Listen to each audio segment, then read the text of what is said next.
गठजोड़ ही निश्चित रूप से देश को दीमक की तरह चाटने का काम कर रहा है। नहीं तो राजनेता, देखिए राजनेता राजीव जी कोई इतनी आसान कौम नहीं होती। दूध पीते बच्चे नहीं होते वहां पर कि जो येन केन प्रकार चुनाव जीतकर वहां पहुंचे और एक ब्यूरोक्रेट उनको चाबी भरता रहे।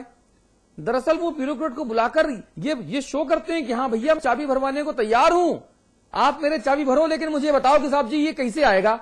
देखिए ब्यूरोक्रेट से जो गठबंधन हो रहा है राजनेताओं का, हाँ। उसका सबसे बड़ा रीजन उसके पीछे धन है। हाँ। क्योंकि ब्यूरोक्रेट ही सारी सिस्टम को गवर्न करते हैं, वो ही चलाते हैं, उनके कलम से सारे अलॉटमेंट, उनके कलम से सारी चीजें होती है। यही तो मैं आपसे कह रहा हूं, तो जनतंत्र ना जनतंत्र के लिए चुनकर आए थे और धनतंत्र में लिप्त हो गए। समस्या इस जगह पर है, वो कोई भी पार्टी हो। वो बिल्कुल निश्चित, मैं सभी पार्टी को कह रहा हूं इस बात के लिए। हाँ। और ये एक चिंता का विषय है। आपके चैनल ने जिस तरह से इस चीज को उठाया है, हाँ। निश्चित रूप से एक सकारात्मक बहस जो हो रही है, इससे एक दूरगामी परिणाम होने चाहिए। राजीव जी 65 वर्षों में सिर्फ बहस ही हो रही है। आजादी के 65 वर्षों में सिर्फ बहस ही हो रही है। उसके पहले भी बहसें ही हुआ करती थी। उन बहसों पे आधारित ही हमारा संविधान हमारे हाथ में है। दिक्कत ये ना कि बहसों तक ही मामला सीमित रहता है। सोनिया गांधी जी सामने आती नहीं साहब, अब एक्शन होगा। नीरज कुमार दिल्ली के जो कमिश्नर साहब हैं, आज तेजिंदर खन्ना से मिलने के बाद कैसे छाती फुलाकर मीडिया के सामने आए और उल्टा, मैं वहां था, उल्टा हम पत्रकारों से सवाल पूछ लिया कि साहब अगर मेरे पुलिस वालों ने गलती की तो मैं इस्तीफा क्यों दूं? आप लोग गलती करते तो आपके संपादक इस्तीफा देते हैं क्या? गजब अहमन्यता है भाई, गजब अहंकार है भाई। और आप उसके पहले किससे मिलकर आ रहे हो? आप उसके पहले लेफ्टिनेंट गवर्नर तेजिंदर खन्ना से मिलकर आ रहे हो, दिल्ली को राज्यपाल के पास से मिलकर आ रहे हो।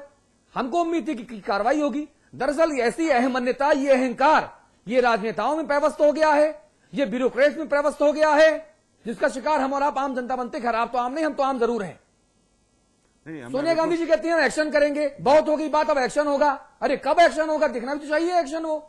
मैं बिल्कुल सहमत हूं आपकी बात से कि हम लोग बाग अहंकारी हो गए हैं, और सबसे ज्यादा अहंकारी हुए हैं राजनीतिक लोग बाग, जिसकी वजह से सारा सिस्टम कोलैप्स हो रहा है। हाँ। सिस्टम सारा कोलैप्स हो चुका है, मैं तो यही कहूंगा। हाँ। और जिस तरह से मैंने जो गठजोड़ की बात की, नौकरशाह और राजनेताओं का जो गठजोड़ है, वो सबसे खतरनाक गठजोड़ है पूरे देश के लिए।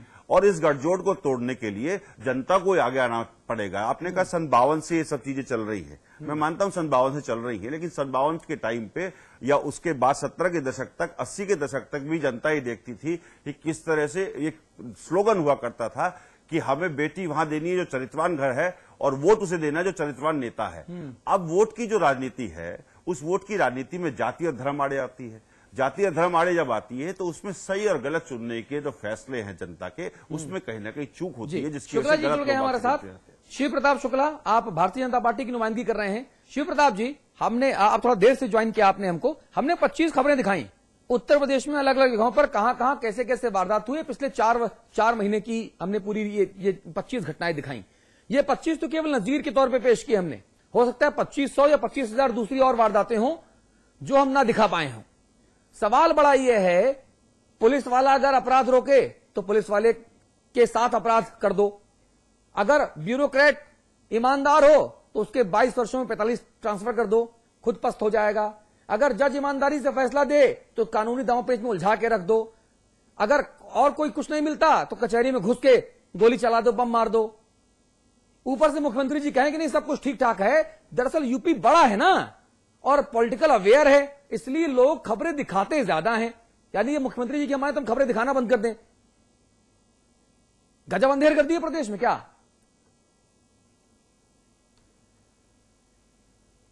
देखिए, उत्तर प्रदेश के मुख्यमंत्री जी को उनके पिताजी स्वयं इस बात को कह चुके हैं कि भाई तुम गलत जा रहे हो।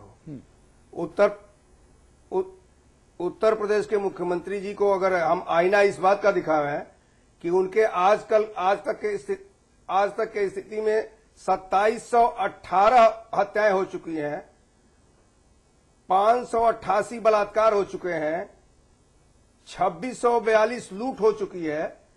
ये सब कुछ का परिणाम है कि आज वही लुटेरे, वही बदमाश जाकर के जो है कोर्ट में भी वही काम कर रहे हैं। और मुझे लगता है कि अगर वह अपने लोगों को नहीं बरजे तो वह लखनऊ के एनेक्सी में भी घुसने का काम करेंगे।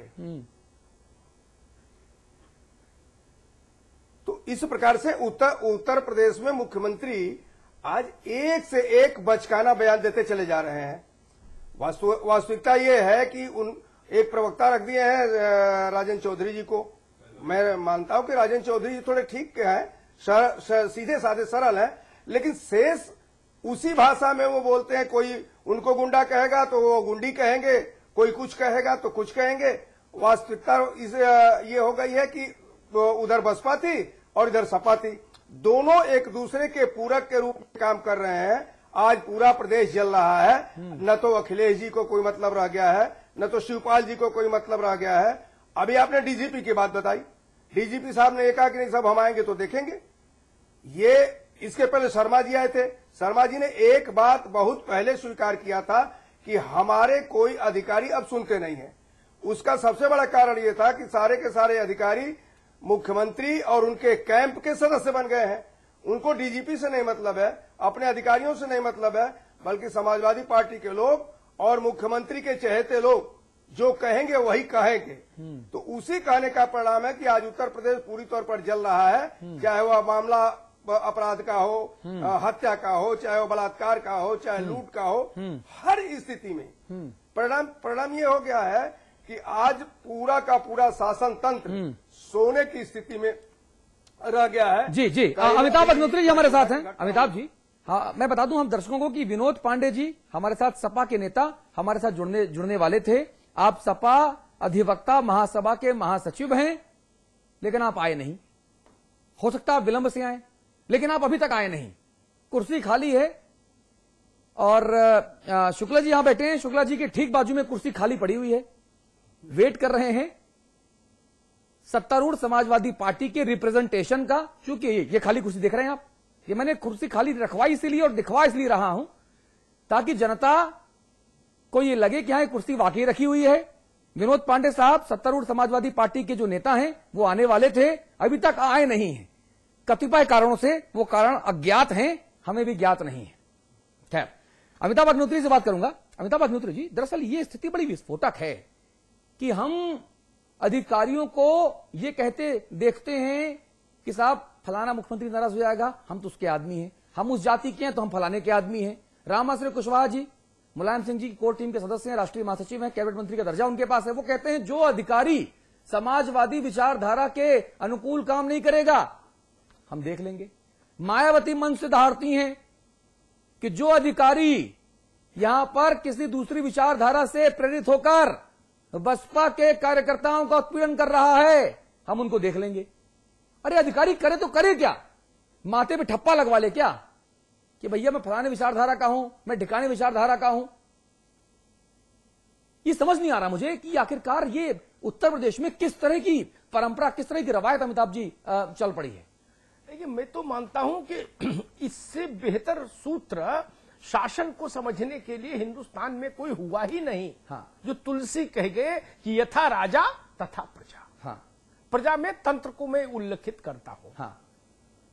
जब आप ब्यूरोक्रेसी को पार्टियों के खांचों में बांट देंगे, उत्तर प्रदेश में जाइए तो या तो कलेक्टर सपा का आदमी है या बसपा का आदमी है, कप्तान सपा का आदमी है या बसपा का आदमी है।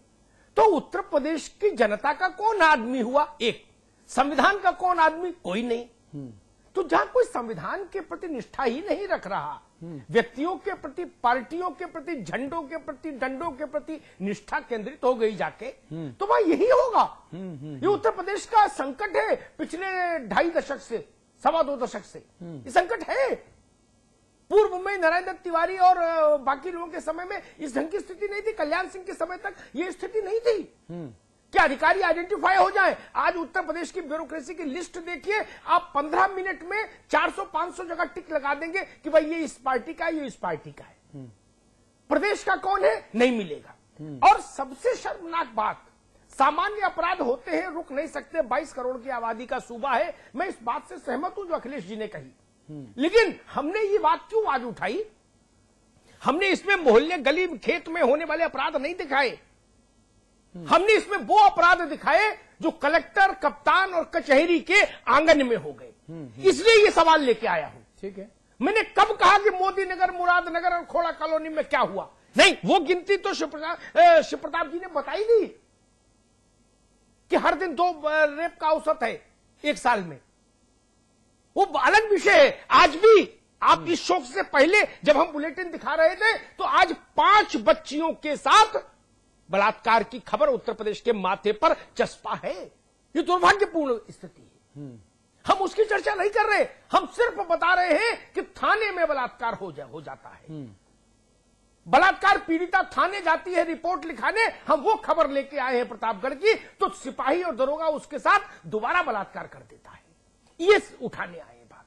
एसएसपी के घर की देहरी पर गोली मार के लोग निकल जाते हैं मोटरसाइकिल से।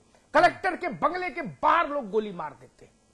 जज साहब की इजलास के ठीक देहरी पर ताबड़तोड़ गोली चलती है और 2-4 आदमी मारे जाते हैं और अपराधी भाग जाते हैं। हाँ। Etawah most sensitive district Uttar Pradesh का पॉलिटिकली वीवीआईपी इलाका, वहां एसएसपी के यहां सुरक्षा मांगने एक बच्चा बच्ची जाते हैं, नवविवाहिता निकलते हैं सुरक्षा की मांग करके तो गोली मार दी जाती है, स्वर्ग सिधार जाते हैं। ये सवाल हम लेके आए हैं। सामान्य अपराध की चर्चा नहीं की, नेशनल क्राइम रिकॉर्ड ब्यूरो के आंकड़े भी नहीं लाया आज तो। सिर्फ ये कहने के लिए, जनता को बताने के लिए ये आईना जरूर लेके आया कि देखिए स्थिति कहां तक पहुंच गई। और अगर आप रोकेंगे नहीं और ढलान पर गाड़ी होगी और ब्रेक फेल हो जाएगा तो गाड़ी कहां जाएगी फिर नहीं समझ सकते। आज तो एसएसपी और डीएम और कलेक्टर और कप्तान और कचहरी के आंगन तक गोली पहुंची है, कल ये गोली कहां तक पहुंचेगी ये सोचिए। ये मंत्रियों के घर के बाहर गोली चलेगी, नहीं वही बचा भी रहेगा। अगर ये स्थिति पैदा हो गई, और सही कहा शुक्ला जी ने, ये स्थिति हो जाएगी कि एनेक्सी में गोली चलेगी लखनऊ में, ये स्थिति होगी। ठीक है, सत्ता का इकबाल कहीं तो दिखे। अरे जहां कलेक्टर बैठ रहा हो, जहां कप्तान बैठ रहा हो, वहां तो 1-2 किलोमीटर तक दिखना चाहिए इकबाल, 1-2 किलोमीटर तक। वहां 100 फीट पर इकबाल नहीं दिख रहा मुझे, 100 फीट पर सटा के गोली मार रहा है आदमी। ये अंदर के हुजूर बैठे हैं, बिल्ला लगाए, अशोक की लाट लगाए हैं, अशोक की लाट को भी पतित कर रहे हैं वो लोग, जिनका इतना इकबाल नहीं कि जिनके घर के बाहर अपराधी खौफ खाए, वो पूरा जिला क्या चलाएंगे। जी, एक ब्रेक लेने का वक्त हो गया है। ब्रेक के उस पार विनोद पांडे जी हमारे साथ जुड़ गए हैं, यानी कि शुक्ला जी के बाजू में जो नीले रंग की कुर्सी खाली रखी हुई थी, अब उस कुर्सी पर हमारे एक और सम्मानित अतिथि आ गए हैं। विनोद पांडे साहब, स्वागत है आपका। एक ब्रेक ले रहे हैं, ब्रेक के उस पार आपसे भी बात करेंगे। कोर्ट में फूटे बम, कचहरी है हलकान, बेखौफ हुए अपराधी, जनता है परेशान, कोई नहीं महफूज। विराज कंस्ट्रक्शन प्रस्तुत करते हैं आपके शहर लखनऊ में फैजाबाद रोड पर संपूर्ण आवासीय योजना बीबीडी ग्रीन सिटी। निर्माण कार्य तीव्र प्रगति पर, आज ही संपर्क करें। इसमें टेस्ट है, तंबाकू नहीं। आप भी आजमाइए रजनीगंधा। रजनीगंधा रियल एस्टेट, हॉस्पिटैलिटी, ज्वेलरी और संगीत के कारोबार का सबसे विश्वसनीय नाम GTM ग्रुप। सभी बड़े शहरों में टाउनशिप, कमर्शियल स्पेस और ग्रुप हाउसिंग का निर्माण करने वाला जाना पहचाना नाम। जल्द ही पंजाब और झारखंड में करने जा रहा है अपना विस्तार। The destination of your aspirations. GTM. Let's make it happen. आज ली क्या? And then interestingly,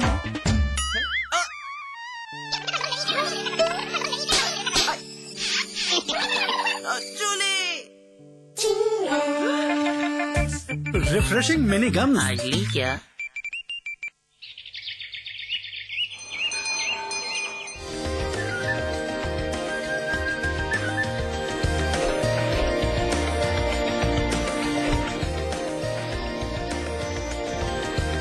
pentagon mall Haridwar Uttarakhand का सबसे बड़ा मॉल और मल्टीप्लेक्स निर्माता सुपरटेक। स्वाद बड़ी चीज है, स्वाद से बढ़कर कुछ नहीं। तुलसी सादा पान मसाला। भूमि ग्रुप पेश करते हैं Vrinda elegance, an integrated colony at Vrindavan. भगवान श्री कृष्ण की क्रीड़ा स्थली, वृंदावन में बसने का सुनहरा मौका। एहसास कीजिए ब्रजवासी होने का। कोर्ट में फूटे बम, कचहरी है हलकान, बेखौफ हुए अपराधी, जनता है परेशान, कोई नहीं महफूज। जी, कोई महफूज नहीं है। विनोद पांडे साहब, आप सपा नेता हैं, सपा अधिवक्ता महासभा के महासचिव हैं। भाई साहब, बड़ा सवाल यहां पर यह है